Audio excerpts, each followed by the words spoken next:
Hey,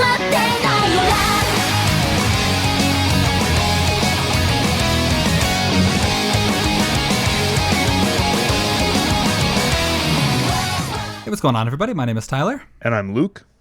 And I'm Rich Boy. He's rich. Selling crack. Yeah, I'm actually selling crack to raise expenses to go to AX this year. Yeah, we all need to start. We looked it up earlier, and I, in Fairbanks, Alaska, am closer to we need to preface this. Hold on. Or I was further away. So, as you guys may or may not, first of all, hi, EJ. We'll get to introductions in a second. Okay, so if you guys haven't seen, Aquas is getting their own, like, very special, like, full-length concert, slot, I guess, at Anime Expo. And Luke, being on the technical West Coast, considering he's Alaska and I'm in New York, I was like, oh, Luke, you got to go to AX this year. And he's like, oh, I'm far away, like, obviously. And I'm like, oh, I know, but hey, you're closer than me. And then Luke was like, wait a minute, I don't know if that's the case. I was like, I'm pretty sure I'm not further, I'm not closer. And we looked it up, and me on the East Coast is closer to Los Angeles than Luke is. So. I don't think you understand how massive Alaska is. This is it takes 3 Alaskas to fill up America. So this place is pretty big. I'm smack dab in the middle.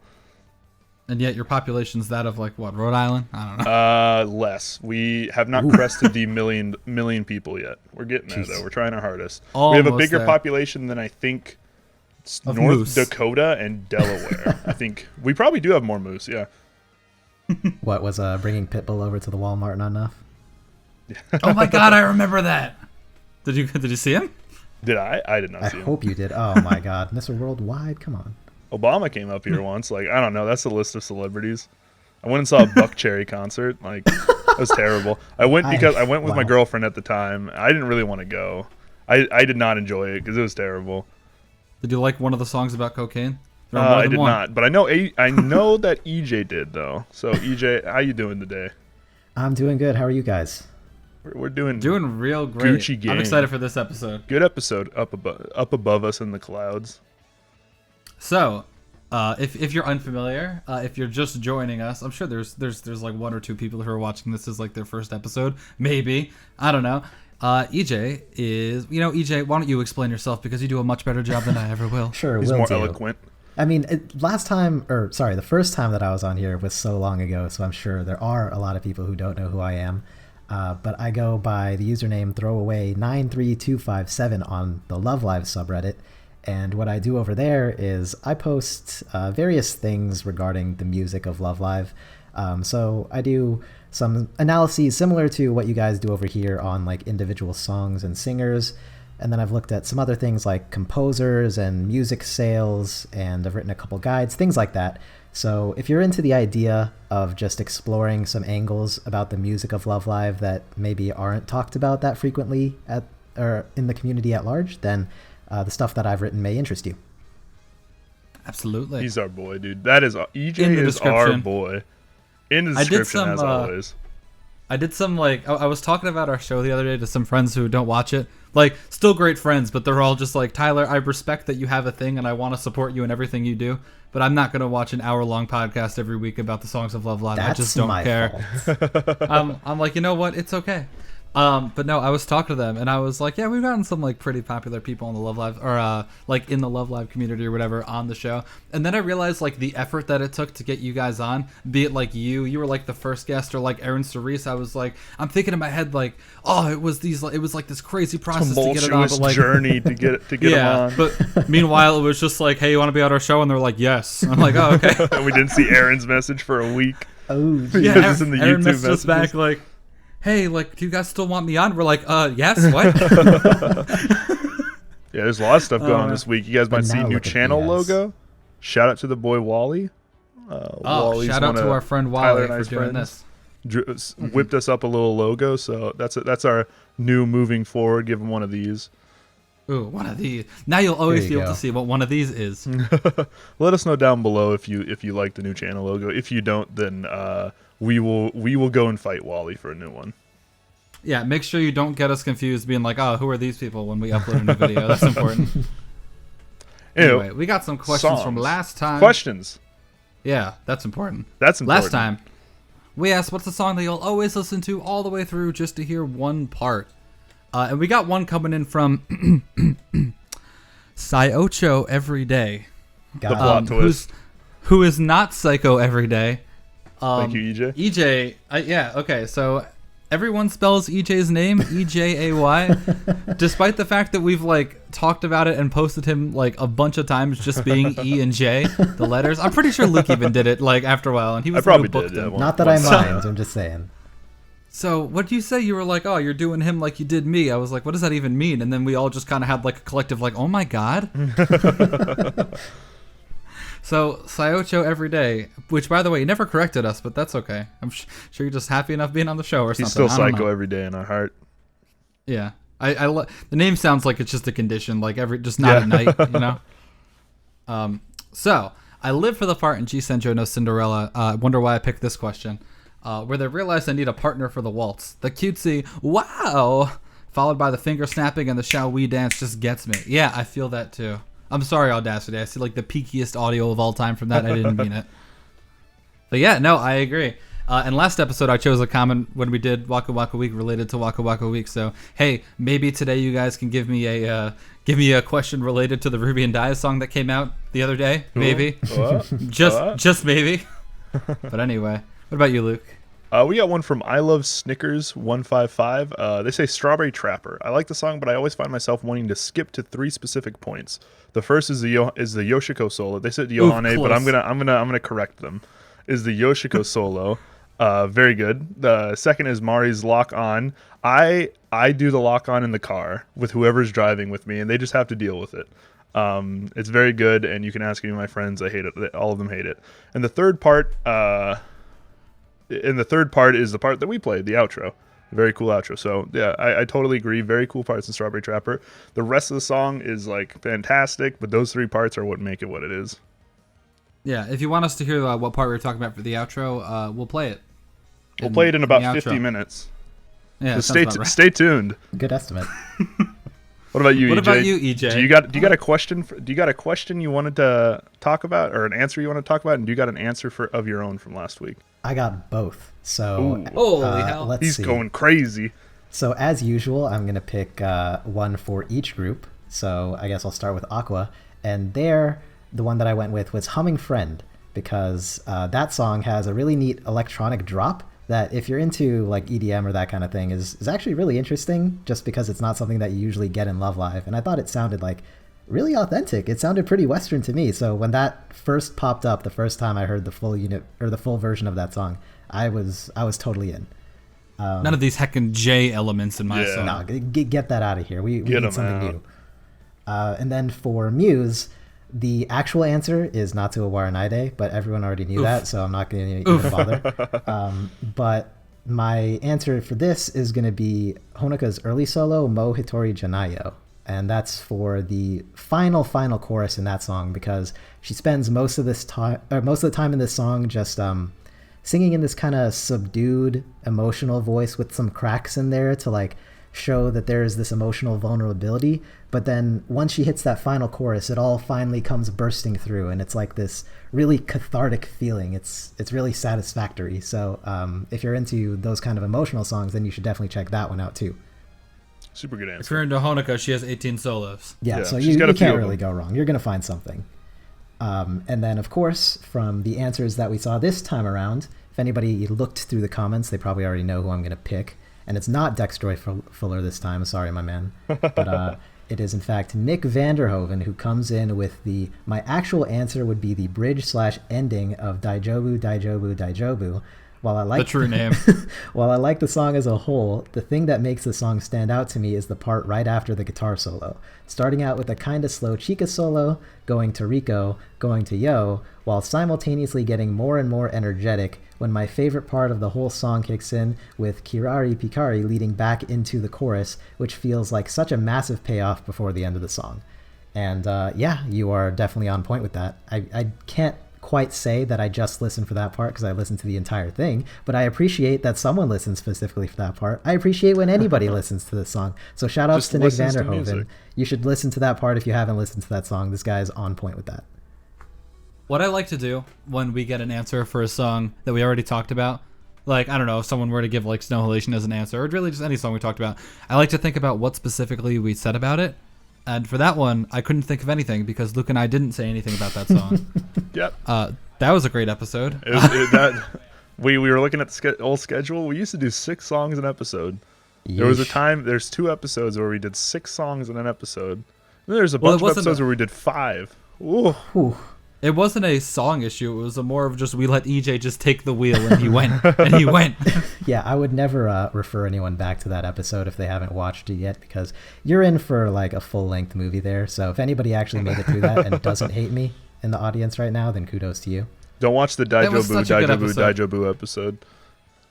No, please do. It's cursed. I Go love watch it. it. Go watch it a bunch. Go watch it 3 times and leave a like and a comment. And There subscribe. was that time we set 2 records in one video while you were also here. What was With that? Cutie Yeah. Panther and Not So Waranade. Yeah. What We was that? set the record and then broke the record.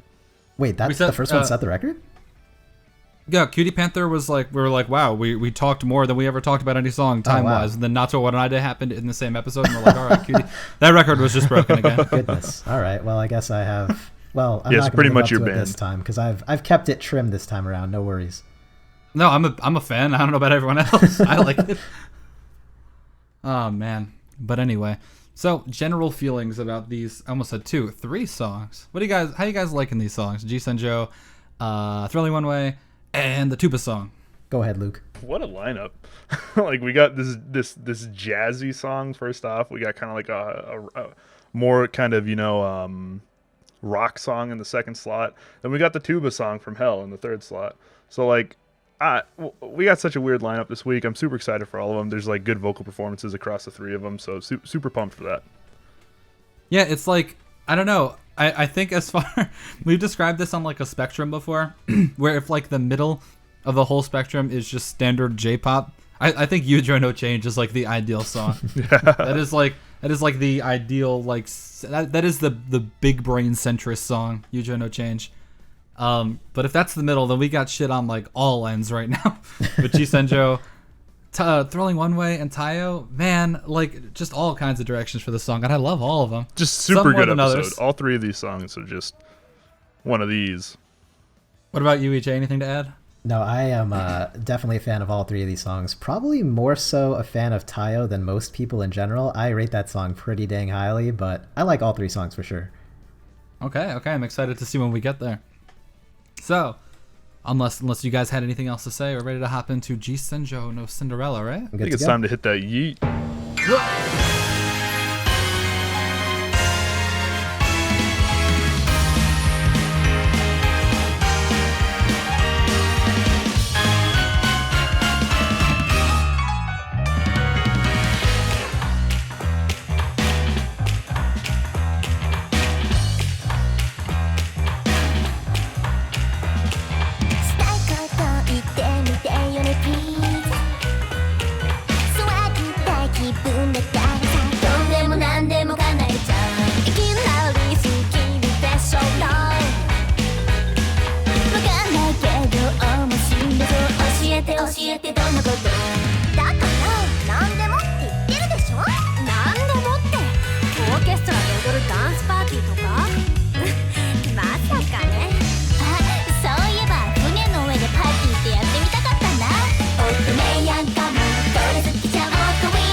So, okay. How do I even begin this? I have a method in my head. I have a roadmap, but it's in like jigsaw pieces. We got to connect it. So, we all know that Mari and Maki for School Idol Project are just rich as hell, right? That's like their thing. I think Mari more so than Maki, just by the nature of the businesses. Probably. Right. But the theme of this song, like I know we don't usually start with like lyrical analysis because, you know, we're more about like the composition and stuff. But if you're unfamiliar with what this song is, it's Mari just being like, tell me what you want to do. I have millions of dollars. And then, like, I don't know. Like, okay, so the little talking part they have in the beginning is them just throwing out ideas. And then Daya's like, imagine if we had like a dance party with an orchestra. How silly. And then Kanan's like, oh, that reminds me. I always wanted to have a party on top of a boat. Same. And then because Mari has millions of dollars, she's like, okay. Let's do it. Here we go. Get you a friend like that. Real quick, down below, let us know down below if Maki or Mari is richer. Who you think? All right. Continue. Well, like, good. Okay, so that like has actually like nothing to do with like the like I don't know the composition or just like the style or anything. I just love the idea of like, hello, here's some kind of anime plot tied in with the song, and also I'm super rich, so here's a song about me being incredibly rich. Let's just get smashed on a cruise ship. You That's want to? character development. Did these did these Blu-rays come with character dramas? I don't think they did they? Oh, they. I don't think they don't did. think. I know some of them did. It would make sense for them not to, because they also come with episodes of the show. But that's character drama right there. yeah, where's the OVA episode where Mari, Kanan, and Daya are getting drunk while dancing on a cruise ship somewhere? Yeah, that'd be fine. A live performance that's not a live performance. I just want to see the song live. I can't wait for the 480p like sick cell phone video of this to come out. The 240p, the 240 no p. I saw for the first time the picture. I didn't even know that the first and second years were like background dancers to this song. I had no clue. What? Yeah. They were? Yeah. EJ just talked about it. He put some pictures in the that you can look at. Hold on. Where? In general chat? Hold on, I'm going. Are you shitting me? Really? Yeah. That's super cool. They have microphones, so I'm assuming they sang a little bit also. They probably did like some of the echoes back and forth. Maybe they did like like shall we dance, like in the background. Yeah, the oh shouting. My God. Wow, they're wearing black just like stage crew, so you can't see them. Perfect. I didn't even see them in the picture when I first clicked on it. God, this is so good. I had no idea. Oh my Lord. Only makes the excitement greater. No, it actually just makes me sadder that I'll never see this song. Yeah, feels mega bad, my dude. Oh man, there's so much to go into for this song. This is one of the songs that I have so much to talk about that I have nothing to talk about because I have so much, and I'm just afraid I won't fit it in the 10 to 40 minute mark. This will be a 60-minute segment. All right, so EJ, hit us with a topic, and I will just go from there because guaranteed I have something to say about it. Okay, well, I always like to start with instrumentation, so... good idea. The song has one. Being a rhythm guy myself, I really like the syncopation in the song, so you can go with that if you want to. Sure. No, tell me what you had to say. Okay. Well, a lot of the beats in this song are these fast swing beats.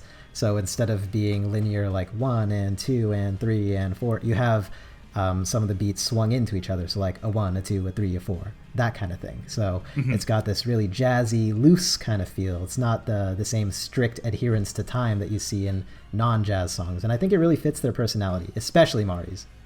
Oh yeah, 100%. The kind of impulsive, like, let's have a party on a ship. Let's do it. Like, it also fits like how Mari just like sings vocally. She just kind of slides all of her notes into her next note. There's not like great audio control. I call her Wiggly. Yeah, and she does it kind of like Maki and her does it. Not like this great pitch control where they're stopping every note on beat like they're supposed to. They're just kind of going at it. They're like they're like what do we call those? The great American singers from the 90s, like what is her name? The Queens. What's the word I'm looking for here?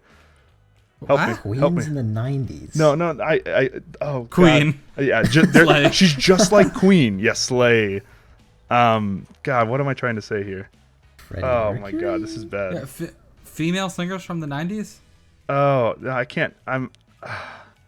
Whatever. I'm gonna change my phrasing I was going for and just say pop stars from the 90s. I thought you were just gonna straight up say just like Kurt Cobain or something. Yeah, Mari sounds just like Kurt Cobain in the song. That's what we all wanted. Well, like just always, like Mari's always doing that kind of thing where she's just sliding around and having a good time and kind of doing what she wants. Like the producer's like, all right, Mari, time number 60, or all right, Ina, time number 60 when she's in the booth, and she's like, I'm gonna do it right this time, and she starts off in the first two measures doing it perfectly, and then eventually she just gives up and does it like how she wants to. I do the same thing. Like I've thought about like what member I sing closest to in regards to style, And like not in regards to singing well, because that doesn't happen at like 90% of the time. But it's just like sometimes I record myself singing and I listen to it back and I'm like, wow, that sounded really good when I did it, but this is just noise. Like this is just like slidey boy noise music. But yeah, no, I know exactly what you mean. Just the sheer impulsiveness of her just being all over the place. I love it.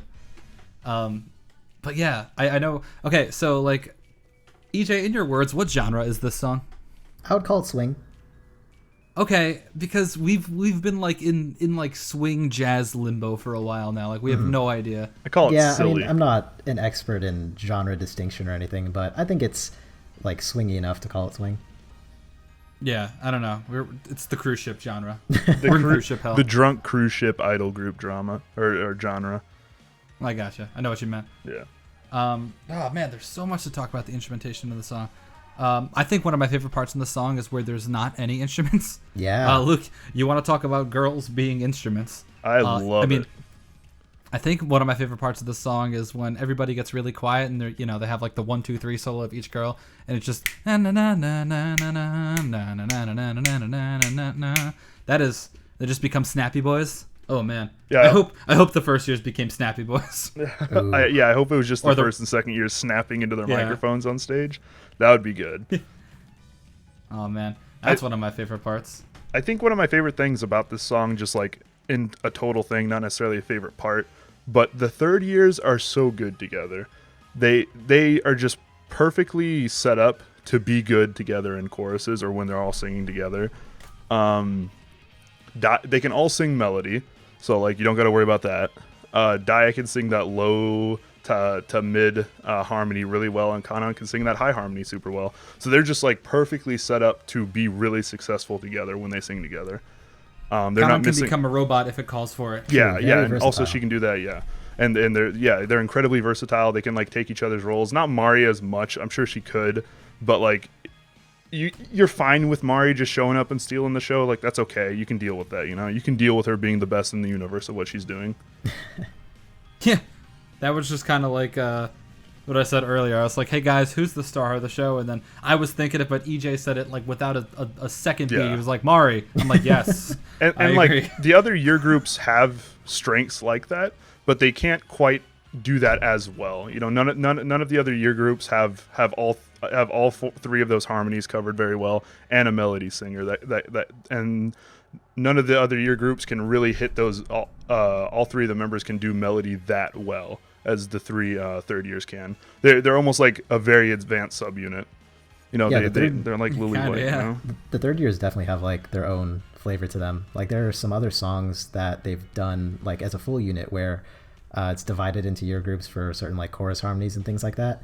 And I've often found myself like just trying to distinguish which ones I enjoy the most. And like, for example, in the ED of the second season, in the final chorus, it's the third years. And that one like is really emotionally impactful because they're just so good together. So yeah, I totally see where you're coming from. You have them singing together in that last chorus of Majuka Dreamer, or right before the last chorus, I guess that bridge. Yeah. Yep. Where it is just the chorus because the entire song is the chorus. But there are so many times where the third year sing and it's just cheating because it's like, I don't know, even in this episode, like, we'll talk about it in the Tupa song when we get there. But the third year part is just so far and away like the best year solo, at least in my opinion. Yeah. It's just like it's not fair to the other groups. If you look back at our episodes, I'm sure we've said it a bunch, where the third year part's just the best part. The first year part's really fun and enjoyable. Second year part can be like good vocally, usually because they like Yo's a powerhouse. But like these three together just know how to work with each other so well. It was really, really, really good. The chemistry and the blending between them is like much better than probably every year group in both groups, really. Luke, that reminded me, like not to get sidetracked, but real fast when you mentioned Azalea and Lily White before. I talked to my brother about subunits, considering we're gonna go see the Unit Carnival together. Azalea. And and I showed him like what members were in each group, and he's a huge fan of Dia. So I was like, "Which one do you want to listen to first?" And he was like, "This one, Azalea." And I was like, "Okay, let's listen to Azalea." And then I put on like 3 Azalea songs and like exact words, and it was like, "This is just Luke." Exact words were like, "I really like the girls. It's just I don't really like the songs very much." All right, Jake, you're about to get on my shit list, but you're okay now.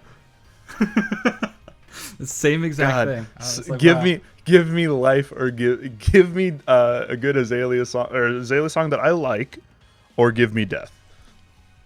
Sorry, Where's the picture? What's that? The classic picture of the one fear as at the end of One Fear. Azalea's lifetime. There's not a single song that Luke likes. One fear. Okay, back to the song. We'll get more into bass in a second, but I love the fact that it's a stand-up bass in the song and not like a bass guitar. Oh, I mean, it's I sick. think it is. Like, I mean, every sign is pointing me towards this. Like, I don't think it's like a regular guitar bass, but just like a stand-up string bass. It's very very thematically good. what the song is. Yeah, it fits in and perfectly EJ with like the cruise ship, vibe and everything. This is very Titanic-y, like without the Yeah. sinking part. It feels like we're in 1918. When did the Titanic happen? 1921. Let us know down that's below very when the rough. Titanic happened. I wasn't there. Yeah, neither was I. Weirdly enough. I remember like Crazy how nature do yesterday. that. Yeah.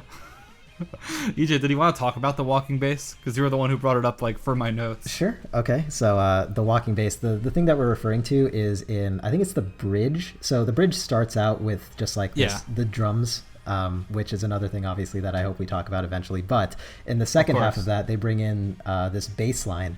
And it's this thing that is called walking bass, which is basically just like playing notes up and down on this standing bass to create a bass line that kind of follows like the notes that other instruments are playing, and is probably more noticeable than your standard bass line because it's doing that. And it's really catchy in this song in particular. Yeah, that's just the part where they, it's the second talking part, which, by the way, don't get me started on talking parts. In which case, get me started on talking parts just in 2 minutes. That's the part where they're just like, what do they say? Machira! Like, the Mari thing, they're going crazy. Oh, yeah. What do they actually say? Danza That reminds you have me. the English can you lyrics. Yeah, I have it right here. They're not on the wiki. Wiki, if you're listening to this, get on it. Get the I think English. it starts out with Dias. That's right? Starts out, it goes Dia Mari Dia Kanan. In the Anyway. second part? Yeah, that reminds me. Can you all dance the waltz? Of course. Isn't it common knowledge? And then Dia's like, I've seen it in books. And then I've seen it in books, but I haven't gotten any real practice. And then they're like, wait, don't you need a partner? Wow. That's there We've it talked is. about that one earlier today. So that's the perfect. That's when the walking bass happens. That's just the doom doom doom doom doom doom doom doom doom doom doom, and then it goes up doom doom doom doom doom doom doom. Walking bass is so good. That's kind of bluesy, right? I mean, jazz came from. Or wait, did blues come from? Help! Panic. How did music? Let us know down below if jazz came from blues or blues came from jazz. Am I stupid? I know this. Whatever. I guess I am. Anyway. Yeah, the barometer for stupidity in the world now is if you know which came first, the jazz or the blues. Or the egg. Yeah. Okay, so historically, I've been like a strong, please stop talking in the middle of my songs muse type guy. But that's only when they're talking over the instrumentation and I'm like really trying to listen to like the whole like song part of the song. But in this song, I think it's done really well because I don't know, they kind of just wait their turn and only talk when there's like minimal instrumentation. Well, like the walking bass and the drums is like perfectly fine enough for them to talk over because it's like something nice that you don't have to try too hard to listen to. And you can hear them perfectly. Like, they're not interrupting each other. They're not interrupting the music. And I think it works out really well. I think this is, like, the ideal male talk. You might not like it, but this is what perfect peak performance looks like. It sounds like they're having a conversation rather than, like, arguing over something and, like, being very indecisive. It sounds like they're actually having a good human conversation rather than, like, Maki and Nico just being furious at each other. Or the first years in Aqua. Yeah, that too. Yeah. I'm glad you brought up that concept of like they're taking their turns because I think the song does a really good job of that with both the vocals and the instrumental because like it's like in the first pre-chorus you have the same sort of thing, they're talking and the instrumental's kind of light, but it's because you have sections where you have like the vibraphone coming in doing its own thing and then it's followed up immediately with like the piano and then followed by the guitar, and then meanwhile like the brass section is doing whatever the hell they want, but they're just like improvising and doing loose kind of things, and it gives it this really cool jazzy feel. It feels so authentic. I know, yeah, totally. I completely agree. What did I want to say? I kind of want to talk about drums, unless you guys have any objections to that. I never have objections to that. Yeah. I didn't think you would. That was mainly can't- saying, you Luke, can't do you have anything else to talk about right now? I don't have any objections to drums. Drums Okay. are sick, my dude. All right, so there's this one thing I wanted to talk about, and then I will just hand control over to EJ. Much like Daya and Kanan hand control over to Mari for this song. Unfortunate, they shouldn't have. Oh, stop. I love it. I love in the very beginning of the song, right after the down, down, down, down, boom, boom, down, down, down intro, like before anyone starts singing. Right as the bass line first kicks in, which is the doom, da doom, da doom, da doom, doom. Before they start singing, on I think the third beat of every measure, the snare drum is just angry as hell. You know what I'm talking about, right, EJ? Yeah, It's just yeah. like snap right at the beginning of like every, I think third beat. I could be wrong though. Could be in between third and fourth beat. But there's just this huge snare drum hit, and it's one of those things where it's like it happens and like you know how music works, so you're just like, okay, that's a thing. But like you don't really realize it's there until you like go like mentally looking for it. Yeah. And I think it's so nice. I don't know. It still kind of persists like a little bit when they're talking, but nothing crazy. Yeah, they That's do all. a lot of cool stuff with the count like that, and it's not just in the drums. Like the drums certainly do that, and they switch up beats and start them on different counts, different accents, things like that. But they also do that, for example, with the vocals. Like in the chorus, the final line of that chorus before they get into the transition into the next verse, or at the very end of the song, the line starts on the 3, and then the next part of the line starts on the 2, and then the next part of the line starts on the 1. So they're kind of climbing the count as they're going through that line. Oh, that's so cool. Yeah, they do a lot of really cool stuff with time in this song, and the drums also, like, they do that kind of classic swingy jazz thing on the ride, and then in the outro they have those triplets, which are also not like perfectly linear time. So it's like controlled chaos, basically. I think it's really nice. Well, it's kind of like Trouble Busters, except a little bit more controlled. Yeah. Very, very smooth chaos. I just like replayed the song in my head. It's after the fourth beat, not in between the third and the fourth. So it's 1, 2, 3, 4, bam. 1, 2, 3, 4, bam. There it is. Found it. Also, you just kind of scared me, EJ. You gave me flashbacks. This is gonna be deep. So if you don't play RuneScape, just hold on a minute. Wow. Press that right arrow key. F6.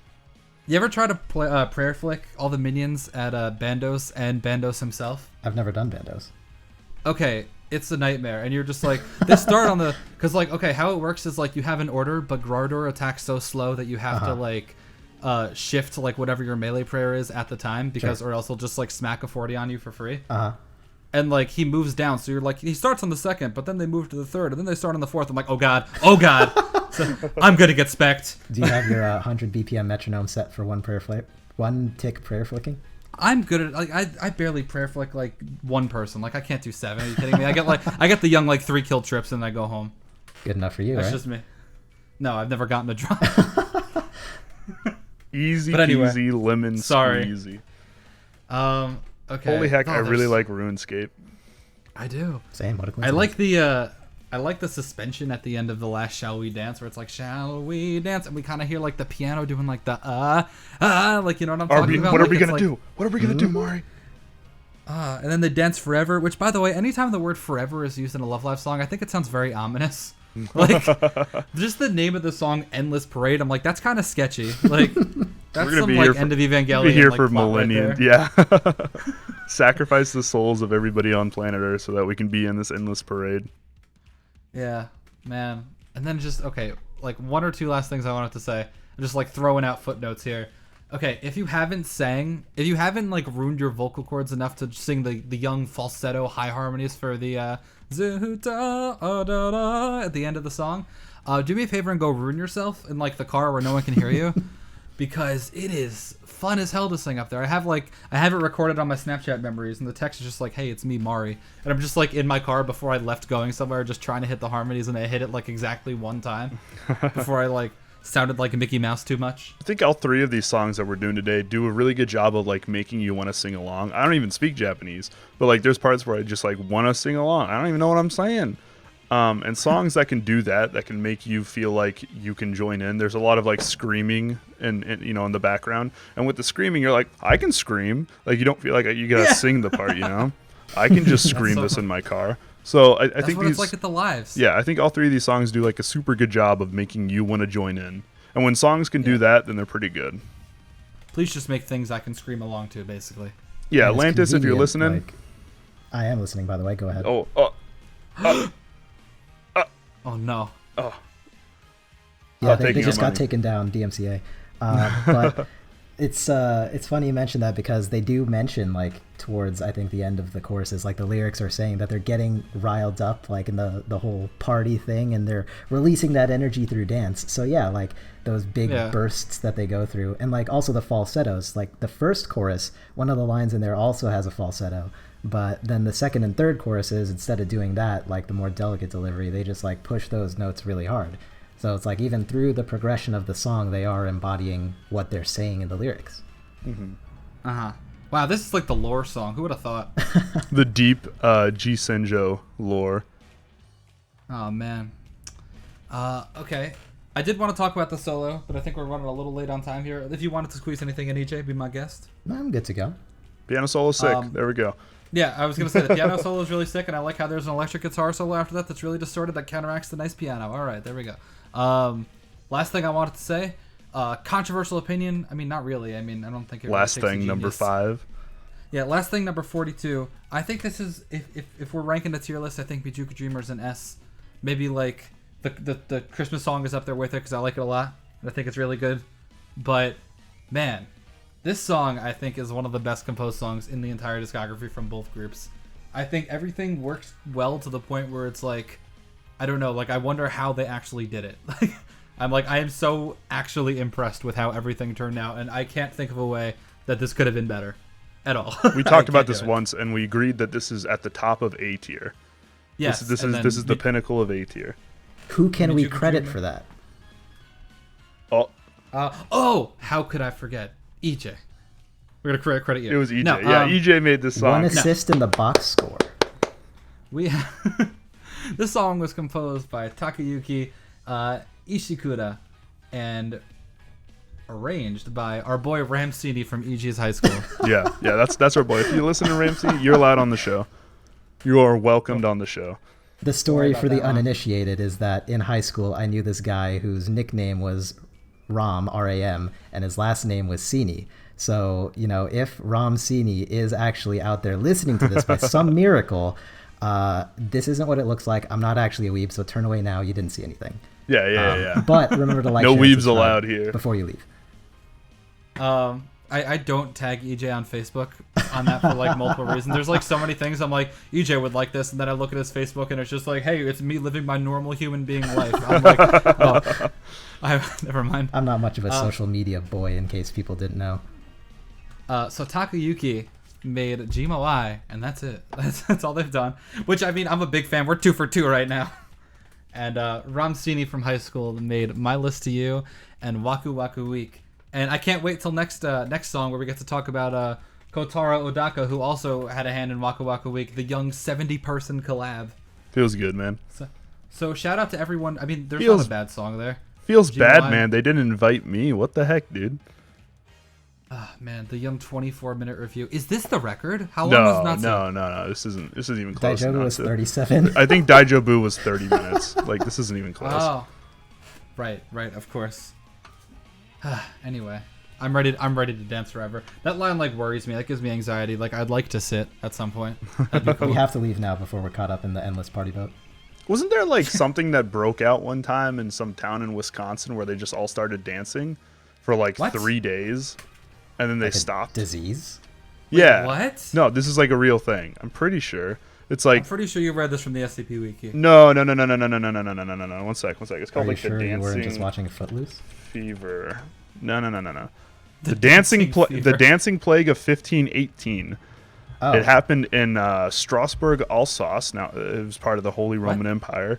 Around 400 people took to dancing for days without rest, and over the period of about 1 month, some of those affected collapsed or even died of heart attack, stroke, or exhaustion.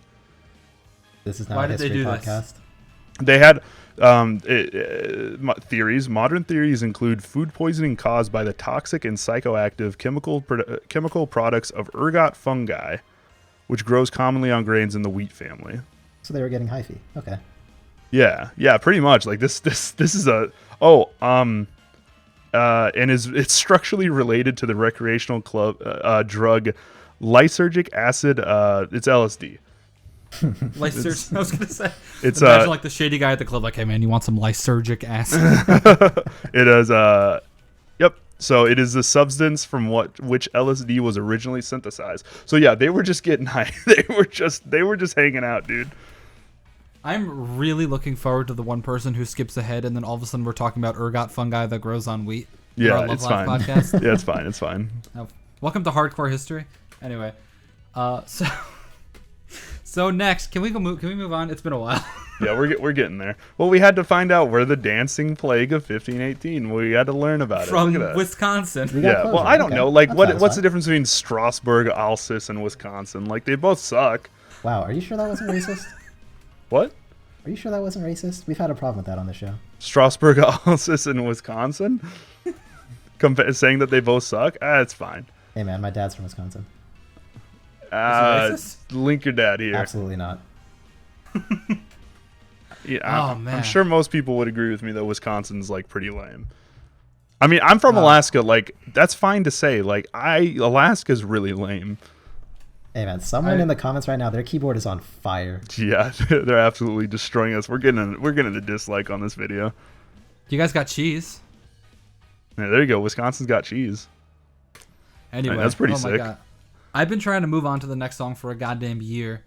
And hey, at first I thought I was the one keeping us on this song. We're having a good time. Let's play Thrilling One Way. More like a Thrilling One Gay. Haha. Haha, XD. XD. You said the G word.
I want one single thing in my life, and I've talked about it before, so I'm going to hit this one up again. I just want Anshan to perform this song live with a guitar. Like I want the spotlight to drop down on her when she starts it out, and it starts playing, and when everybody else starts singing, the spotlight expands, you know? And I just want Anshan to be lifted up into the sky by a platform while she's rocking out on the guitar. Like superhero moment. Yeah, here's looking at you, Anshan. When this video gets 400,000 views, you better do it. Wow, what an easy and obtainable goal. Thank you, Luke. If we can get 100,000 likes on this, then that's exactly what'll happen. I was like disappointed it didn't happen when they performed this song, but also I was like, why would she do that? Like, it's not something. It's not the equivalent of like them not playing your favorite song or whatever. Yeah. It's not the equivalent of there's a piano part in the song that your like character could very easily fit into. It's not the equivalent of that. It's a character playing guitar when nobody plays guitar. So has never shown any interest in playing guitar before. Yeah, my disappointment is great, but also I'm fine. But please do it. Oh man, no, the song. I do like what happened, really good. Though. Like, right, I'm pretty sure it happened at the end of Deji Memorial. Like the second they got done, like Anshan just got up and just started screaming, like, and she like ran forward, and then all of a sudden, just I don't know, all hell breaks loose on stage. I don't know. It's still a good time though. When I first heard "Thrilling One Way," I was like, "Yeah, this song's like perfectly like serviceable, you know." But god damn, did this song grow on me. This song is so good. I love this song. It's like top 10 for me. It's just like an incredibly fun like rock song that every member gets to have their own little part in. None of the solos feel like forced. Everybody gets a little chunk here and there, but they leave me wanting a little bit more. So it like makes me want to listen to the song and be like, maybe they get a solo this time, maybe they get another one. But like it's not so little where I'm like mad about it, you know. Mm-hmm. I love the how they place all the solos in the song. I just love this song. This song's awesome. This song is in the oldest group of songs that were on my phone back when I didn't know anything about Love Live, and I was just like, let's put some songs on my phone, and I listened to like 3 seconds of the preview on the wiki. I'm like, this sounds good. All I needed to hear was like that banana banana banana banana. I'm like, I want to hear this one. And that's basically the song. Yeah, there it is. But oh man, you mentioned the groups. We got some weird groups in the song. Like we got some perfectly normal groups. You're like, okay, like these are subunits. This makes sense. And then you hear Ruby Daya, and you're like, okay, that's weird. And then you hear like, looks as they're gay. Oh, true, of course. And then you hear the second years, and you're like, that's not a subunit. And then you see Jimo I, and you're like, what is this song? Well, it's because they're gay. Whomst man's made this song? That's the connecting theme here. Yeah. No, I like how we get these like weird little different groups from everybody. I like it when they do stuff like that. When we talked about it, like I guess in a couple weeks we got Love Wing Bell. Like that's a weird group, like a 6-person group. Like it's kind of strange, but like it's sick, you know. Song might not be the best, but like spoiler alert for the future episode. But like having your groups do very different things. I like Azalea's harmonics so much in this song. God, Azalea, please. I don't ask for much. Just give me what I want. Just give me a song that is only like those 10-second clips of their harmonics, just the entire like 4.5-minute long song. Yeah. Not the harmonies, the harmonics, like when they turn into guitars. Luke, it is your dream. Yeah, that is my dream. No, the parts in the verses where they become instruments, which is something I really like. The obviously, going back and forth with Guilty Kiss. Yeah. Da da da da. Yeah, those parts right there. And then they say "Thrilling One Way," which I don't think you guys realize that they said. I learned. Yeah, I had no idea. EJ was like, "Did they say "Thrilling One Way"?" And I was like looking away from the lyrics. I was like, "Nuh-uh, go back," and then they did. Oh man, I can't believe I never caught that before. Yeah, but same. About those weird groups, I'm totally fine with it too. I actually like it, but I know that this might be an issue for some people in that the roles aren't like evenly distributed between the characters, and I'd say that of the ones that got the shaft a little bit in the song, there would be Azalea if you don't like harmonies, and Ruby. So the biggest issue with like Ruby's part that's so unfortunate is that like Ruby does her part, and then Yo like, and you're like, wow, that was nice, and then immediately the best part in the song vocally happens. Like the 5 seconds of Yo singing. Yeah, and Yo just like absolutely just mops the floor with any other attempt of sounding good in the song from anybody else, because like she's just so incredible. We were making a joke about it, how like Furuin that day went into the recording studio and was like, oh, I'm gonna go sing my little part here, and sing, you know, my group parts and everything. It's gonna be a good time. And she's like, oh, who's in the studio? And they're like, oh, Shuka's in there right now. And she like puts on the headphones to listen, and she's like, oh, what parts, where's this at? And she's like, it's right after yours. And she's just like like not excited for that. And it's so unfortunate because like Ruby's part is fine, and then it's not all of a sudden. And then the other part that she gets, and then it's so very forgettable. So she doesn't like, get her own part, which isn't like uncommon in this song, but still, I mean, she could have been involved a little bit more. I thought this song was by our boy Ramsini from high school, who also did my list. We gotta sue. The curse song with one Ruby line for like 3 seconds. I was like, ban this guy from making music. I was just complimenting it before. Not anymore. I didn't put all the pieces together yet. Oh man, I think they did okay. Back to the group distribution. I think they did so good at just putting the groups where they did well.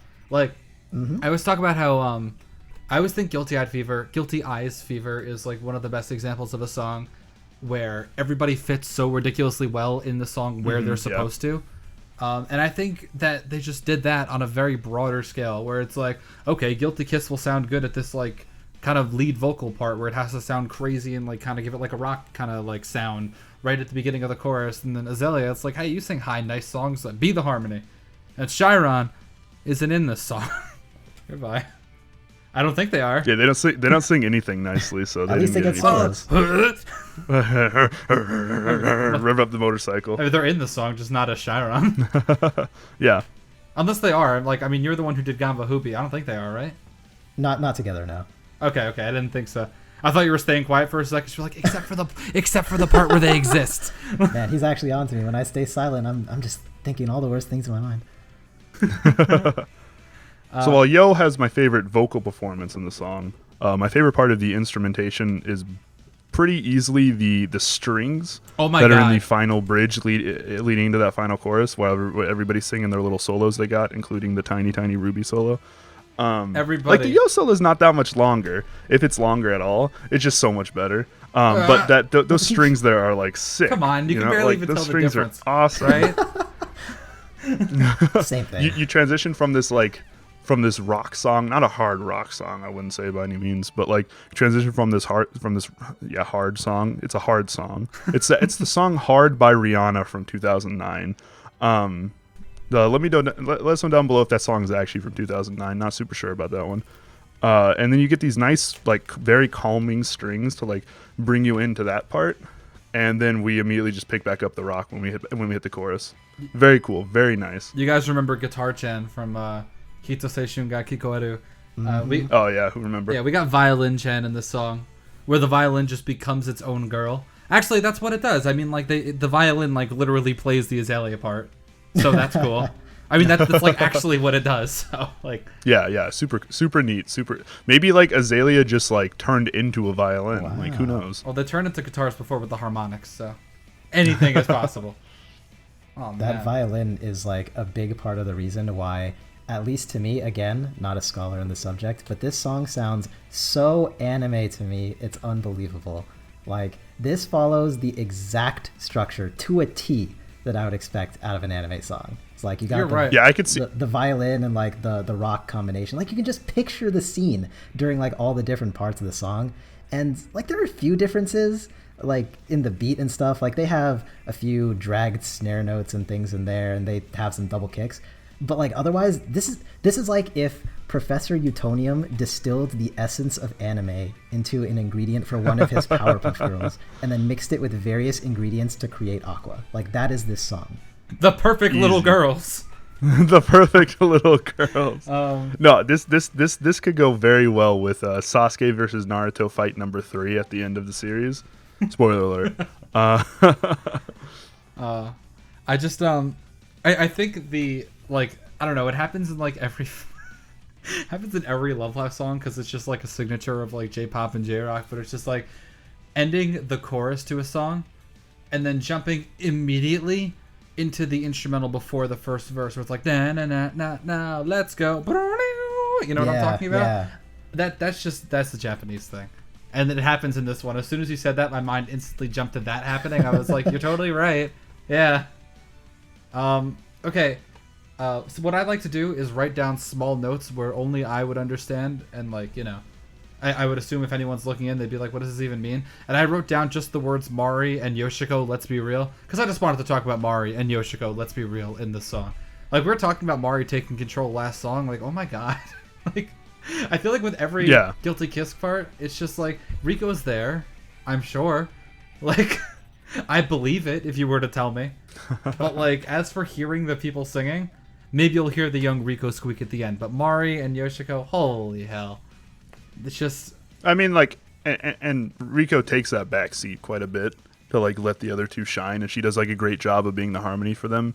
And like, while Yo has that one moment where she totally like steals that moment, Mari and Yoshiko are just fantastic in this song.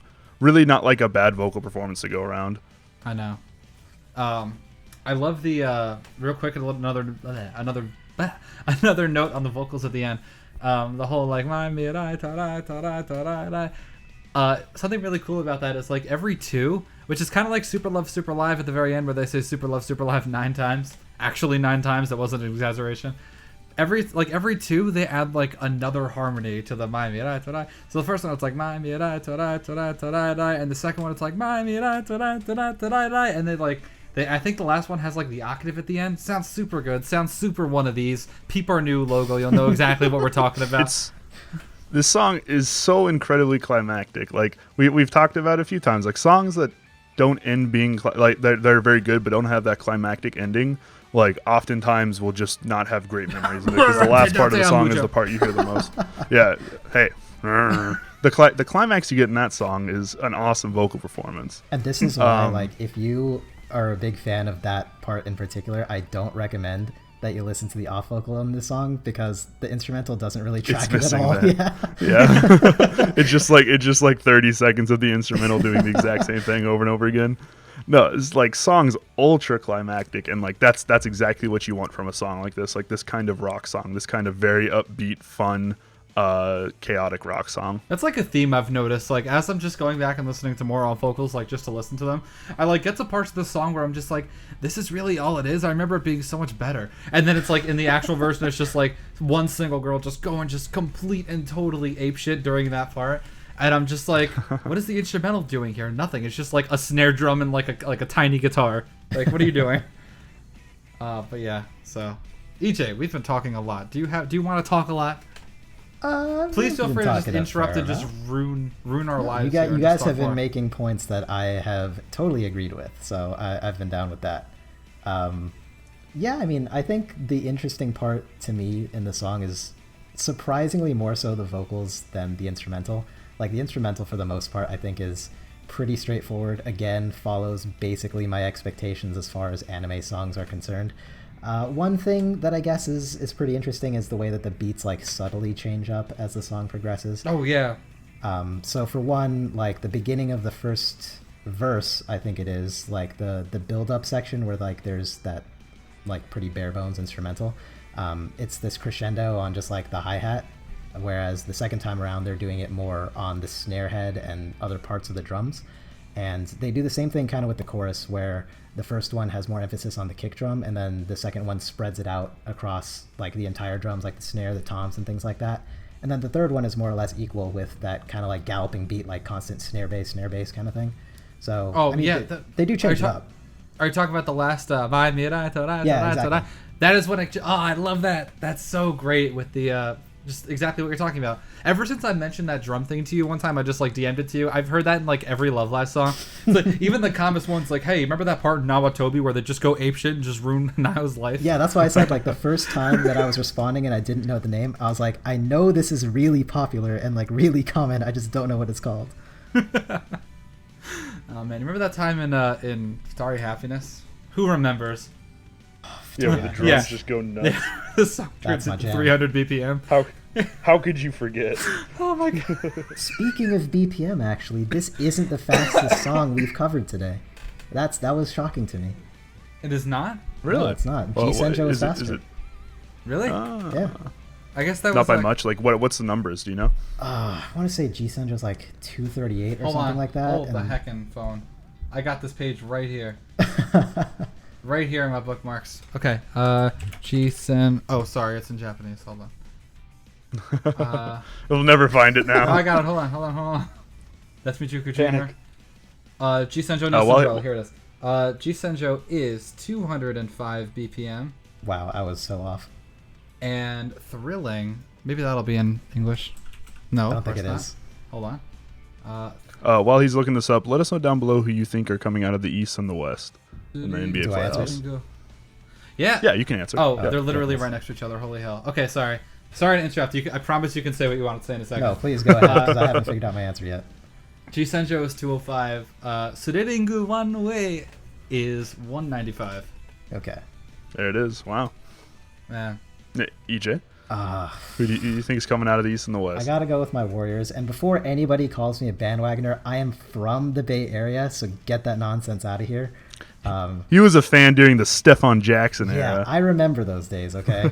And then, back when they beat Dallas. Andres Biedrins. Oh my God. Baron Davis, 2007. We believe. Yeah, I was there. Oh okay? my God, old Baron Davis. Wait. And then the East. Oh God, you know what? I'm doing it. I'm going Sixers. Well, I like that. I think I'm the same. I would like to see the Sixers come out of it. Wait, guys. Yes. What's Panic. What? Picnic. Taiyou Tuba song is 228 BPM. Okay, I think that's kind of misleading because I think that's double. Yeah, I think it's in some parts it's double, some parts it's accurate. Okay, just wanted to point that out. I was like, I was looking at I was looking at like all the BPMs as like a total, and I was like, wow, there's a 228, and I like recognized some of the kanji. I'm like, hold on, minor panic. That must be the number I was thinking of when I said 238. Yeah, okay. I don't think that one's 100% on point. But then Well, does that go off of SIF? Yeah. Yeah, so it might just be might like be, certain okay. parts. Yeah, that just that part of the SAF might be that much, but like if you take the entire song as a whole, Maybe they average it. I don't know how it works out. No idea. But anyway, I like the Raptors or something. the Raptors could come out of the East. I mean, like I stopped believing in the Raptors years ago because they keep being really good but not winning anything in the playoffs. But like they're very good this year. Yeah, I was on my Senjou no Cinderella cruise ship the other week. That was when I was on vacation for April Fool's Day, and we had our first episode of Holy Heck, I Really Like the Idolmaster. And I was in a hot tub, and then a Raptors game was on. I was like, sports ball. I don't know what that is. And then I watched it. I'm like, this is pretty cool. And then I messaged Luke after. I spent a whole 25 cents on that text that said like, hey, wow, I like the Raptors. I'm a Raptors fan. Oh man, basketball hell! Someone get this. Yeah, guy I was a gotcha like, game. I was like, of all things for him to text me, like I knew you couldn't text. I was like, of all things to text me while you're on this cruise that you can't text, you texted me. Yeah, I think I'm a Raptors fan now. I was like, okay. We the North. Not wow. I just saw 12 dolphins. That's cool. I just saw 12 dolphins, and they swam up to me. Did you pee in the ocean? Did you like off the side of the cruise ship Burning pee into questions. the ocean? Whoa. I need to like think of a place where I could have even done that without hitting something below me. I mean, the answer is no, but Did you have a party baby. on a boat and waltz with someone? waltz, no. Party, I mean, yeah, I guess so. I mean, like the whole thing. All was right, let us know kinda, down. Let us know down below which girl you'd want to waltz with. I think that's a harder swear question You're than you doing think it this to is. me. Oh man. Oh my god, I'm sorry. I thought you. We'll take both groups. Both I- groups. All right, I'm not gonna complete what I was about to say, but like we went from the story of did you pee off a cruise ship to let us know which girl, and like my mind kind of like crossed the wire. For a second. I was like, all right, never mind. All right, I was like in like Luke can't really be saying this hell for about 2 seconds. I was like, Luke has said some shit on the podcast, but like. So, like, in theory, I'd love to go waltzing with Hanamaru, but she's also 4'11", right? I'm 6'2", and that just doesn't feel compatible, right? It just, like, that would not be a great dance. So just say in king. show choir in high school, no, we got to go anime girls. We are an anime girl podcast. I thought we were a In basketball podcast. show choir in high school, I danced one of my parts with a girl that was 5 foot, and it was terrible. And there was also a girl in that class that was 6 foot, so I don't know why we didn't get paired up, but whatever.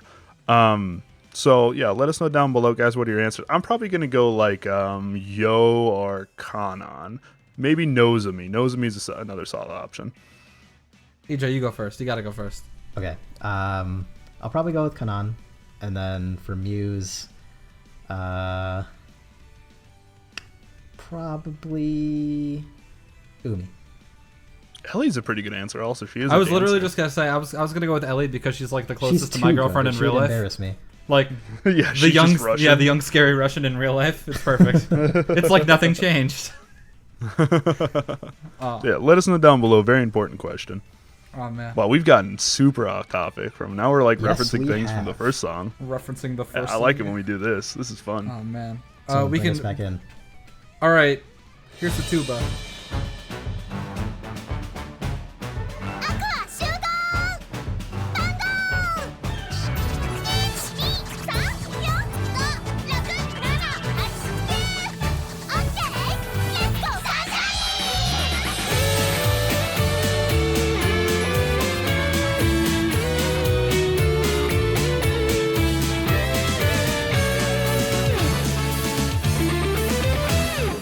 どこどこ歩く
capping off all of the Blu-ray songs for the first season of Sunshine, we have one that is a definite departure from the last two songs that we talked about.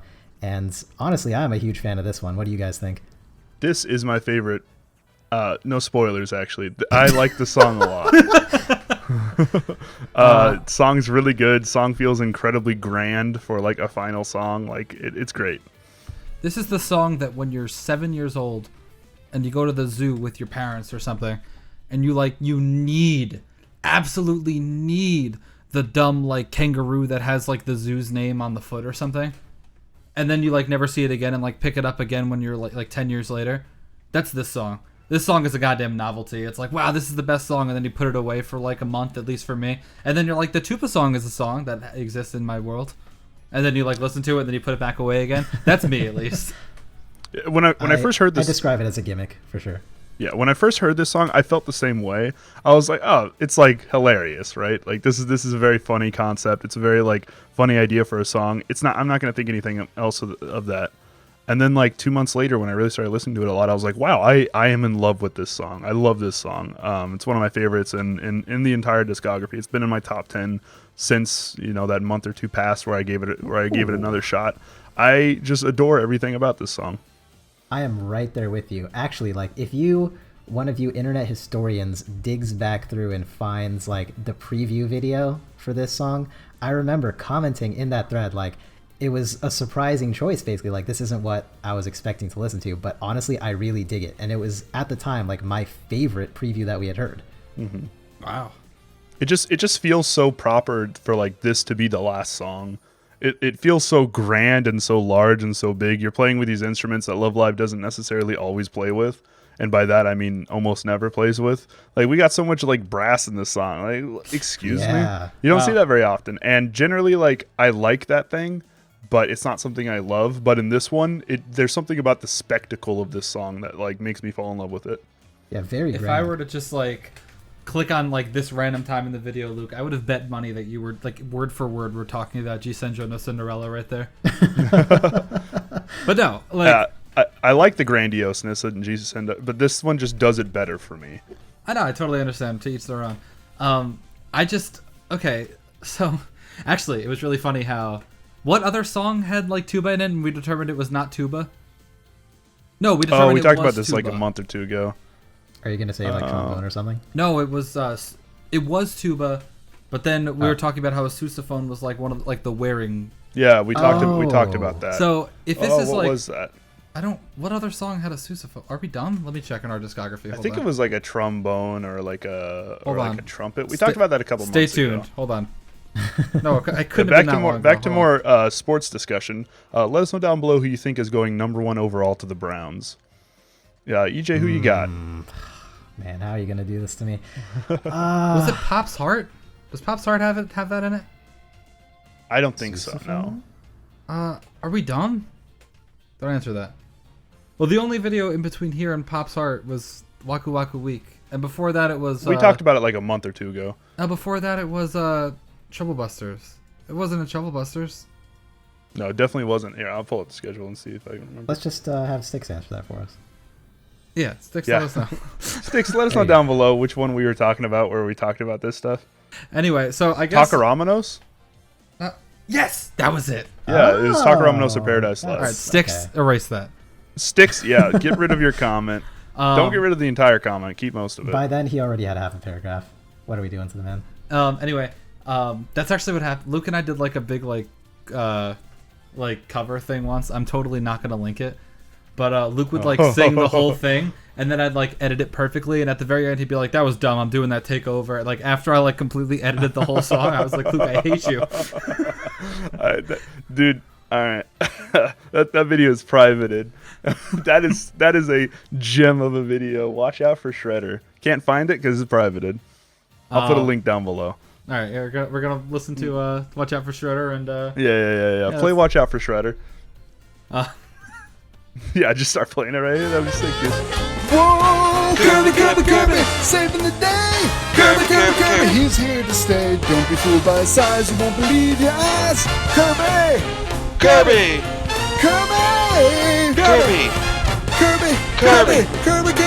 the one. right back at ya.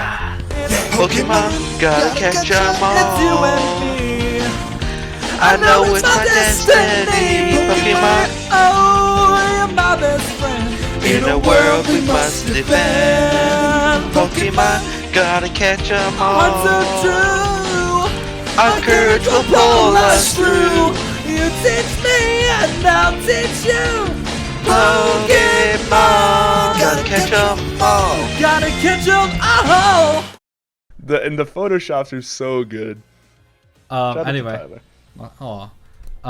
What was I just gonna? Why did they? Oh, okay. Remember sousaphones and Back on trumpets that we track. were just talking about? If Yeah, this yeah, song is as marching band as it sounds, I mean, I guess it's not the tuba song after all, and it'd be the sousaphone song. Is that a true statement? I mean, they're the same thing, but sure. I mean, if it's a marching band and it's the goddamn tuba song, they But use like the sousaphone. tuba like rolls off the tongue so much nicer.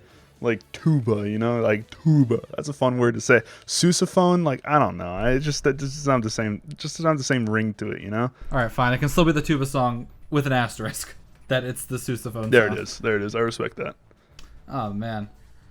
We talked about it a little bit before. I think we talked about it in G Senjou, and we touched on it. And thrilling one way, thrilling heyday, thrilling back in my day, and they do this cool thing where like the songs make you want to sing along, and there's so many parts where like different year groups and different girls are like echoing parts that they just said. We got the stuff like the toko tokos at the beginning. Yeah. Like, don't tell me that you don't sit there saying toko toko with them, you know. There's parts in the choruses where you can hear the girls like screaming the lyrics and stuff, and like I can scream that. And there's so much of this song that yeah exactly, that you can just sing along to and like really enjoy the song with them. And when you have that makes a really great song. I'm both guilty times of like before. belting this song at work when I probably shouldn't be belting Love Live. Both times that we were listening to the song before recording, like they were counting down to 1 through 9, and I tried my best to throw in a 10. Yeah. My favorite thing at work is when the machinery is too loud and I get to actually belt songs. That's Yeah, my same. true favorite thing. When I'm working at the planer, it's really nice because it's very loud there, and everybody has like earbuds in, so nobody can hear me fucking going crazy with Love Live. Anyways, it's fine, dude. I'll jam out to Snow Halation all day. So this follows like incredibly basic like Love Live style group singing, and then it's the second verse, and then we get solos kind of thing. We've only talked about this 700 times on the show. But they're in your groups. That's it. Yeah, the year groups are at the beginning.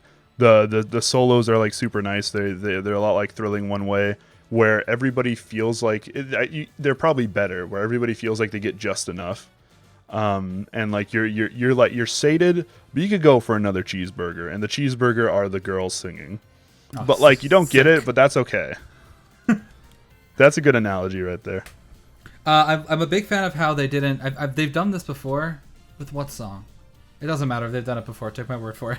Where they give the second years like a perfectly long part, and then they like force the first years and the third years to be in the same crowded part that would be perfect for just one of them. And I'm really glad that they didn't do that, because they totally had the ability to. But they instead gave the first part to the first years and then the part in the bridge solely to the third years. Holy hell, did it work out well. Because like, they totally could have just shafted both of them.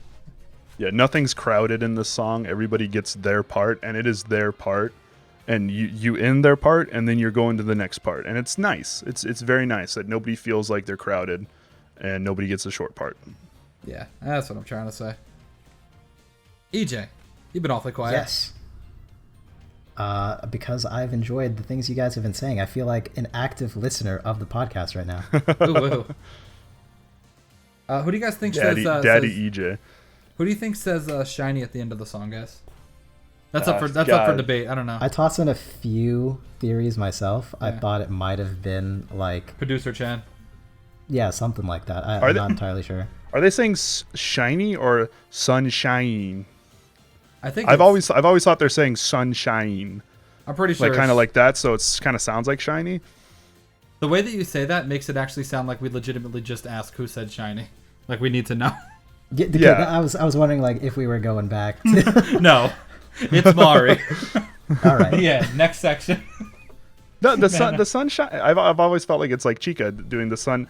And I feel like they're saying sunshine. You know, I not don't shiny. know. Is that? We need to pull up a lyrics page. That's not I the think wiki it's because I shiny. don't got it. All right, you know what? I'm on Tyler's side for this one, but I mean, the wiki knows all. Hopefully. Oh, the wiki doesn't know that. Hold on. No, just kidding. Hold on. I went to The lyrics. wiki doesn't know anything. Yeah, that one. It says. No, just I'm shiny. listening to it closer. It's shiny. Yeah, you're right. You got me.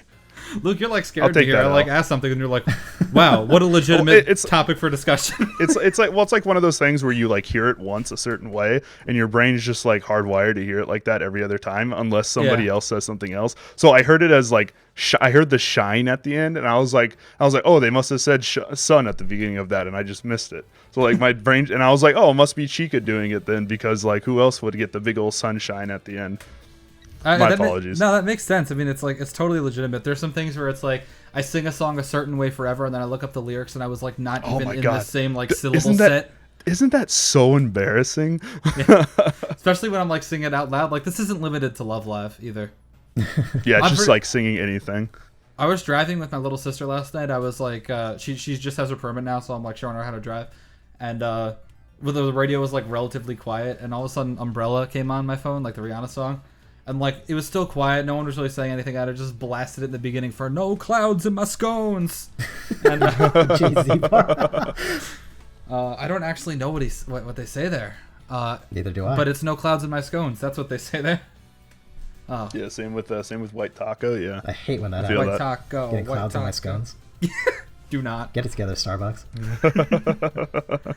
I think this is another song where the chorus is weirdly jarring and kind of has like a hard time fitting in with the verse. And that could just be a personal thing. I don't know. It's just kind of like a weird transition. Like when you get to the chorus, like there's a lot more songs that are just like really seamless, and you're like, bam, chorus. But this song is just like, oh, it's the chorus. Okay, that's fine. I like the chorus. I don't know. It's just kind of a weird transition to me, and I guess that's more of a personal opinion, but Interesting. that's just what I I've think. never really thought about the transition all that much, but I definitely have thought about the chorus because I am like a huge fan of these choruses, and Woo. probably the biggest reason, aside from the vocals, is because of the brass, which starts just like slightly after the vocals do, like a 16th note delay or something like that, but it's maintaining like a constant cadence, which matches the vocals pretty much. So it produces like this constant syncopation, which I'm totally addicted to. It's really great. You're totally right. I'm addicted to this song. This is just the music that they play at the carousel at the zoo where you bought the dumb plushie. Here it is. Yeah, that's why you remember the music every time you see that plushie. You're like, yeah, that song was dope as hell, dude. Like, when can I get that on YouTube? Alternatively, But little did they know, this is a large franchise that everybody loves. there's just like, do you guys have like that one toy or like one even like plush animal that you had growing up where every time you looked at it, you're like, where did you come from? Like you Yeah, must have totally. gotten it when you were like 3 or something and didn't remember it. I had this white stuffed bear. I named it Puppy Power. I'm not really sure why it was a bear. But like, dude, that was my boy Puppy Power until I was like 7. And then it like disappeared at my grandparents' house, and I'm pretty sure that they took it and threw it away. Like, honestly, it just was like gone one night at my grandparents' house. They definitely took it and like fed it to the dogs. My boy, Ooh, speaking of his arms were like they weren't falling off, but like all the cotton was at the end of his limbs. So he had some flappy ass arms, dude. I had two. I had a dog, that like a little tiny like stuffed animal dog. It was not named. What was it? Wonder Pup. What was yours name? Puppy Power. Puppy Power. Yeah, there it is. Well, it's a thing that Scooby Doo's nephew or Oh, Puppy little Power. Yeah, Scrappy yeah, he Doo. says Puppy Scrappy. Yeah. It's this thing that Scrappy says. I had this little dog, and apparently I just like vomited all over it when I was a kid. So Nice. like when I was old enough to like understand, words, my mom was like, "Oh yeah, that dog's name is Puka Dog." I'm like, "It's Puka Dog." But another one was I had this Sonic plushie, like Sonic the Hedgehog. Oh no, this only goes badly. No, it doesn't. Sonic And now he wears plushies a full only end in fear. Kinda. Yeah. I got it. It was old as hell. Like it must have been like a promotional for like Sonic like 2 or 3 because I got it when I was like really young, and it was one of those plushies where you squeeze like its belly and it says a thing. you squeeze its belly, and it used to say like Sega, like like the Sega thing. And Did it become awesome. cursed? yeah, and it did. It became cursed. Like after like after like 5 years, you squeezed it. It was like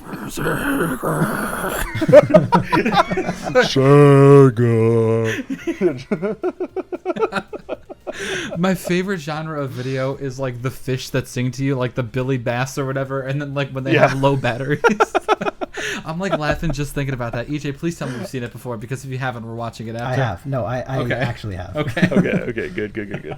I think the video is called "The Exorcism of Billy Bass."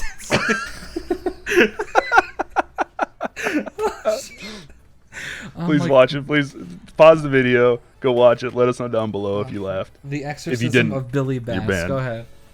Oh man, I'm sorry. What a good. I feel like, oh man, back to the song. Whew, I was like crying.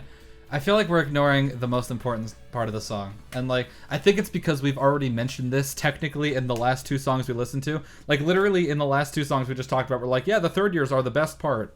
Especially in the song where it's only the third years. But in this song, Yeah, I don't they're know. not bad in that one. Yeah.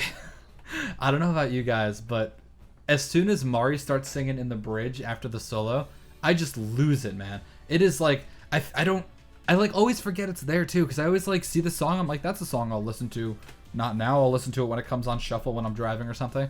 But like every time we get to the Mari part, I'm just like, I remember why I like this song now. Whomst mans remembers.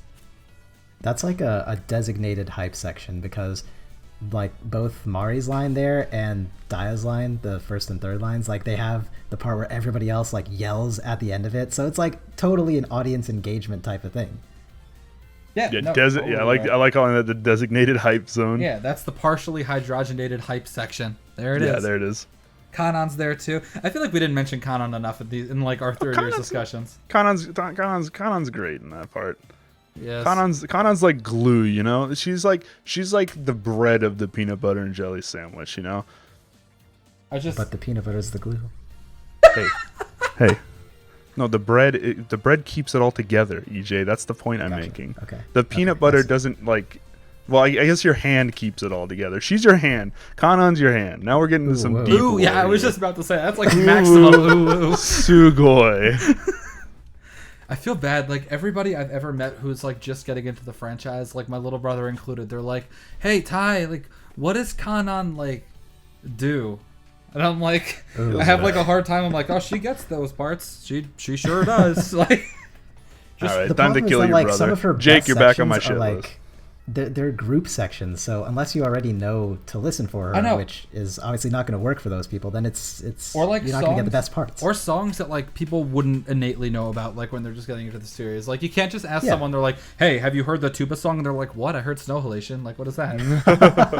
I feel like she's got like a little bit of the Nozomi effect, except for like Nozomi is a much more just like easily likable character for everybody, you know, like everybody likes Nozomi, so nobody's sitting around saying, "What does Nozomi do?" You know, but like And she has an Nozomi and episode. Kanon fill a very very same role, you know, like they're both very good harmonizers, and without them, the group would be bad. Like the group would be much worse without them. She does have a solo coming up. Oof! Oh my God, it's like the best one. It's very good. I love it. It's very silly. All right, you know, Kanon got me thinking, and this is perfect timing because I know a lot of you are going to the Hakodate Unit Carnival, which, by the way, listen, if you're in Manville, New Jersey, please don't hesitate to comment and say that you're going to the live in Manville, New Jersey, because I will certainly be there. And if you want to hang with your boy and my girlfriend and my brother and my 2 other friends who are coming, please don't hesitate to be like, "Hello, I'm coming." And I'll be like, "Yes, I love that." But anyway. Any Canadian fans that are going to any of the Canadian viewings, please come get me in Fairbanks, Alaska, and we can go enjoy a nice evening together. And together we can move closer to California. I wanted to say that if anyone's afraid of like being the weird guy who like brings a Nesoberry or like has like a Kingblade or something, like holy shit, you're about to get outweaved by like 50 people, dude. Like, don't even be afraid. And the reason I'm saying this is because at the last viewing I was there, I met the goddamn Kanon warrior, right? This dude was decked head to toe in all kinds of Kanon merch. Had a Kanon Nesoberry, had like the Happy Party Train Tour like robe kind of thing. And also had a PVC pipe banner of Kanon, like with a wall scroll Respect. attached. Yeah, that guy was the Respect. goddamn Kanon warrior. He's the goddamn banner bringer. Yeah, he got yelled at by the people, like the theater owners, to put it down, and we all kind of like let out like a collective like oh as like a theater like when it happened. So I don't know. It reminded me of the Kanon Warrior. So please, if you're thinking about being weird, just remember the Kanon Warrior believes in you. So that's cool. he'll be there.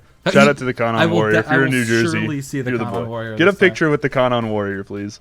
You know, I actually don't want to do it like. You know, there is a picture on the internet that was posted to the subreddit, but for the Kanon Warrior's own privacy. I mean, if you want... Get a picture with him in New Jersey, and then we can post that picture of him. That's our boy, dude. If you wanted to go on the Love Live subreddit and look at the pictures from the Happy Party Train tour in New Jersey, there will definitely be a Kanon guy in there. However, I'm not going to link the pictures. But yeah, so... Wow, we went on a solid 5-minute talk at the end of every song for things that didn't matter. Are we getting to the EJ hour, which is actually an hour, which is actually a minute and a half? Yeah, I'm big excited for this. Like normally we just jump right into the questions, and if you're new here, we like to give EJ a solid 30 seconds for each song where we pressure him to say things he didn't say yet, as fast as he can. So EJ, you got about this time. No. I'm gonna slow it down a little bit so people can actually understand me. Okay. So we'll see. All right, I'm gonna pull up the stopwatch. Yeah, let's stop watching. That makes it much easier. You ready? All right. Starting with G-Sendo no Cinderella. EJ, are you ready? No break in between. Okay. You just got to go to the next song when we say next song. Like 15-second intervals and like 10 and 5 and things like that. I'll let you know every. I'll let you know every 15. 15. Okay. So like twice. Okay. Is that okay? Do you want? I'll do 10. I'll do 10. 10. Yeah. Okay. 3, 2, 1, go. So that syncopation that I was talking about with G Senjou no Cinderella, it also like carries over to the vocals a pretty decent amount, because in the first pre-chorus, like obviously that's 10. on its own time. All those talking sections, like they're totally just doing whatever they want. But then also in the second pre-chorus, the lines, they don't exactly start like on the count, like 1, 2, 20. 3, 4. They're like slightly in between or something like that, which I thought was really cool. So it's nice to see that it's 5. all throughout the different parts of the song. Thrilling One Way. Thrilling One Way? Okay. So there's a lot of electronic influence in Thrilling One Way, surprisingly enough. So during the second verse, when it's going into Yo and Yoshiko's part, 40. the instrumental cuts off like completely, which structurally happens also in like the first verse and the end of the song. But there, like some of the instruments ring out, whereas like second verse, 50. they just like completely electronically cut it off. And I thought that's pretty interesting, but then also I don't like so much like the cicada electronic sound effects in the intro and the outro. That just Hey, time for the tuba song. Okay, tuba song. So I was calling it gimmicky because like it's so thematically focused, like it's specifically a marching band thing, but they actually do a really good job of that because they have like 10. A good variety of instruments, and they actually do things like having the hi-hats even more open than usual to give it like that sideways handheld 20. cymbal playing sound. They do interesting things with like harpsichord transitions between the verse and the pre-chorus, and then piano and things like that. They do crash from alternating channels to make it feel like a full band coming from multiple directions. So they do a really good job of actually nailing that aesthetic. That was a minute over, or not a minute, geez, 10 seconds over. But God. I totally forgot to mention the harpsichord synth transition that you were talking about. I really want that to be in the video because that was like a cool thing to notice. No, delete them. There's a few other things I did not get to say, but that's okay. For the sake of being understandable for once, I think it was worth it.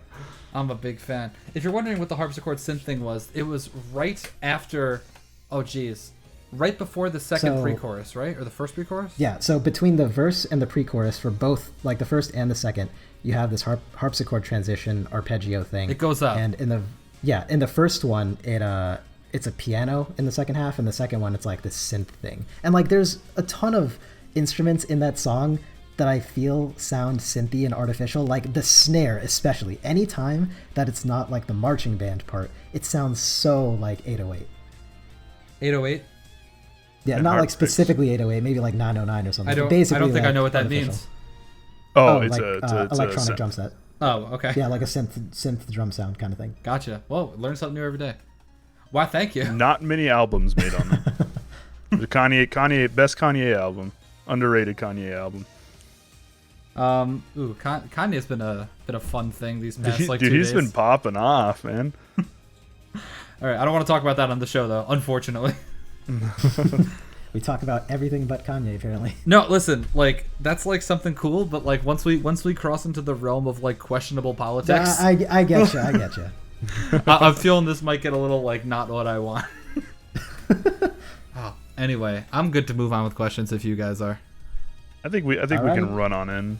All right, so this time, the young cheating question that we always have at the end of blocks is, out of all the Blu-ray songs for season 1 of Sunshine, so that being, all right, Sora Mokokoro, Daydream Warrior, Waku Waku Week, Pop's Heart, and then these 3 songs. So Tuba Song, Thrilling One Way, and G Senjou no Cinderella. That was everything, right? Yeah?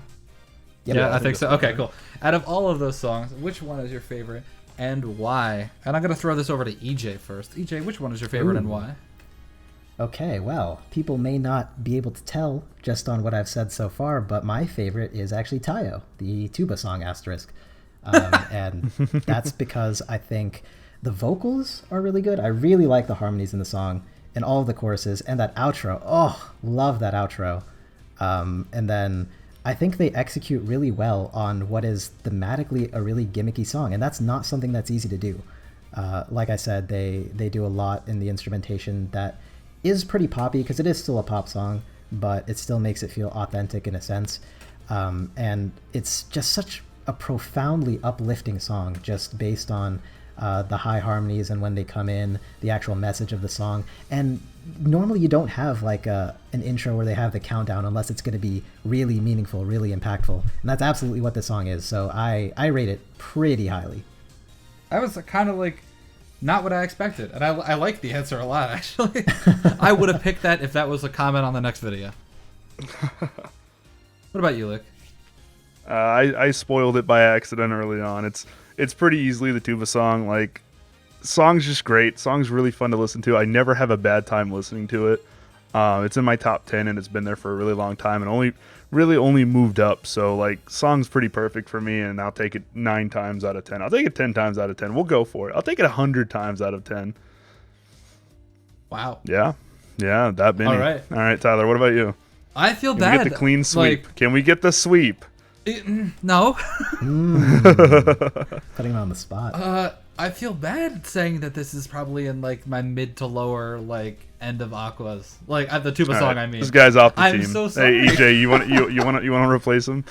Hey man, I was questioning whether or not I should come back as soon as you guys were like, Daijobu's not that good. Whoa. We never said not that good. It's my least favorite second year solo. I'm just kidding. I thought it was a meme on here that we make up things that Tyler has not actually said. Good enough, man. I don't know. All right, so anyway, no, my favorite, I've said it before, I had the hardest time differentiating what year group song I like the most, and before it was like G Senjou, like pretty solidly in last place. And I don't know, just over time I kind of realized how good the song was, and I would like, now I feel really awkward putting that anywhere but like absolute first place. I think the song is an absolute masterpiece, and I don't mean masterpiece in the word that, you know, you like something so you call it a masterpiece. Like, I think like this couldn't have been done by anyone short of like someone who absolutely knew what they were doing. Super great. Wish this guy came back for more, considering there's 2 songs that are in my top 10, like, and that's all they made, this and Jimo I. Just huge fan of G Senjou, and yeah, that's where I'm going with this. Shout out, honorable mention to Waku Waku Week. Still love Waku Waku Week. It's just not my favorite. While we're on the topic of G Senjou, can we mention those dresses and background dancers real quick? I don't. I'm just. We're not 100% sure. I'm just a mad guy that I haven't seen it live. That's kind of like my calling here. Super bad, man. We will never see it so live. good. We will never see it. I have a saved video on my Facebook of a dance cover group doing Waku Waku Week, and I feel like that's fine. That's like the next best thing, as long as it's not like a made up dance and it's like the actual choreography. Which I don't know how they would have seen it, but I don't know. Maybe it's Japanese and they actually did see it and just have like the best memory. Who knows? Easy. Man. But anyway, EJ, thank you so much for coming on, as always. Thanks again for having me. I'm surprised I've lasted this long. What does that even mean? I'm sure I would have been banned at least once or twice by now. I think you have been banned a couple times. Yeah, you've racked up a few How do bans. I get around it? Oh, jeez. You're using the young proxy right now. But hey, you know what? Never once been umi'd on this show. Just saying. Dude, there it is. There. I don't we think, don't even I don't umi think things we've anymore. been umi'd in like the past like 40 times we've said it. I also have not been umi'd in spirit, so there you go. There it is. Yeah. Keeping it family friendly, if no one else will. Join us So next week. Yeah, next week Yeah. we were supposed to have season 1 along with Date Date Amujo, but we decided in order to not completely just be like, all right, new block, and then immediately jump to Ruby Daya, because we're gonna have to do that anyway for Kanan and Mari at some point. We just thought we'd do Daya and Ruby next week because it just came out, and week it'll give us a nice fresh 1 week to listen to it before we get to talk about it. So we gotta mess with a few things on the old schedule because of that 1 week we took off. Yeah, so we got White First Love and Red Gem Wink in the reverse order next week. So big excited for that. And by big excited, I mean like mildly excited for that. I don't ever want to lie By to big you guys. excited, you mean huge excited. Yeah, that's the word. Keep an eye out for a special weekend upload this week detailing a certain TeamSpeak server that you'll be able to join, because that's totally what we're going to link you guys. I hate TeamSpeak server. I actually hate TeamSpeak. Like I don't know That's fine. I hate it so much. I've always hated Never using used it. Especially when people were like, oh my, even in the current year, like I'm like, I get invited to like a raid group and they're like, here's our TeamSpeak server. I'm like, are you kidding me?